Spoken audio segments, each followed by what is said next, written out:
Other top news tonight. Today, Washington Representative Cathy McMorris Rodgers is defending her vote against establishing a bipartisan commission to investigate the January 6th attack on the U.S. Capitol. McMorris Rodgers was the only representative from Washington to vote against forming that commission, which passed the House largely along party lines yesterday.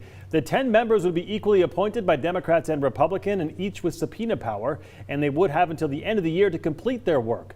The top Democrat and Republican on the House Homeland Security Committee negotiated the framework of the bill, and the bill is shaping up to be a partisan battle in the Senate as well. I've made the decision to oppose the House Democrats' slanted and unbalanced proposal for another commission to study the events of January the 6th.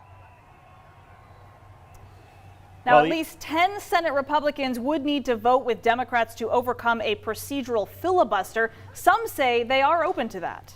Set aside politics just this once. Just this once. I beg you, and pass this bill. The FBI has already arrested more than 400 people who stormed the Capitol, and they are still looking for others. Yesterday, they released more body camera footage asking for help finding unidentified suspects who were attacking police with tactical batons and metal knuckles. Meantime, locally, only one representative from Washington and one from Idaho voted against creating that commission. Again, Washington Representative Cathy McMorris Rodgers and Idaho Representative Russ Fulcher both voted against the investigative commission. Today, Representative McMorris Rodgers released a statement in response to the House's vote, and in it she thanked the Department of Justice, state and local law enforcement for arresting the people responsible. And she said she fully supports prosecuting every individual who acted illegally to the fullest extent of the law. She then goes on to say the commission established could impede ongoing investigations of these events and delay the prosecution of those responsible by unnecessarily, she said, duplicating efforts. Now, the first part of that statement does echo what she told me back in February when I asked her about what happened that day in the Capitol. The Congresswoman was inside the House chambers when the building was breached. It felt like people were taking things into their own hands, that there was a lawlessness attached to it.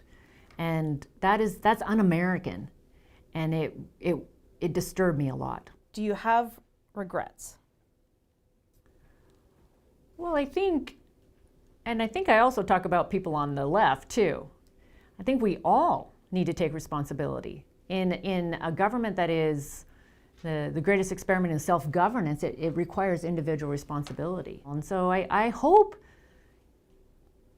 in the midst of all of this that we all really look at what we can be doing to restore civility and these values that we've long admired and upheld as Americans. Also in today's statement, the Congresswoman said the bill fails to provide an avenue for examining the violence that also swept across the nation last summer as rioters looted and burned to the ground cities like Seattle and Portland. Events that she says cannot be ignored as we assess the factors that led to an attack on our democracy. For Representative McMorris Rodgers' full statement, you can just text the word VOTES to 509-448-2300.